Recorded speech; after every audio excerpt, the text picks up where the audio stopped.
ഓസ്ട്രേലിയയിൽ വിദ്വേഷ നിയമങ്ങളെക്കുറിച്ചുള്ള ചർച്ചകൾ വീണ്ടും സജീവമാവുകയാണ്. എന്താണ് ഈ നിയമത്തിന്റെ വിശദാംശങ്ങൾ?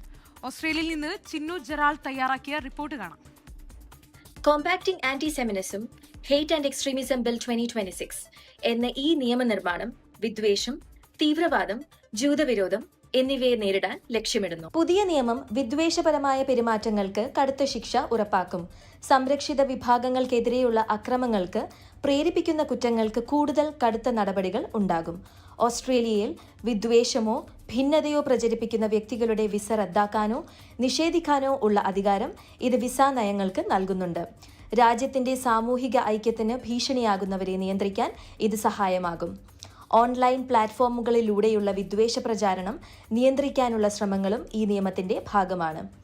വിദ്വേഷം വളർത്തുന്ന ഉള്ളടക്കങ്ങൾ നീക്കം ചെയ്യാനും അത്തരം പ്രവർത്തനങ്ങൾക്കെതിരെ ശക്തമായ നടപടികൾ സ്വീകരിക്കാനും ഇത് സർക്കാരിനെ പ്രാപ്തരാക്കുന്നു.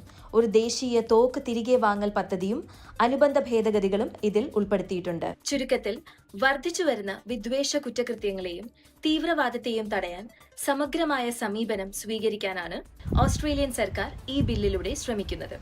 ഈ നിയമം സമൂഹത്തിൽ കൂടുതൽ സുരക്ഷയും ഐക്യവും ഉറപ്പാക്കുമെന്നാണ് പ്രതീക്ഷിക്കുന്നത്. ഒപ്പം ഡിജിറ്റൽ ലോകത്തും യാഥാർത്ഥ്യത്തിലും വിദ്വേഷം പ്രചരിപ്പിക്കുന്നവരെ ശക്തമായി നേരിടുകയും ചെയ്യും. ഓസ്ട്രേലിയയിൽ നിന്നും 24 വേണ്ടി ചിന്നു ജെറാൾ.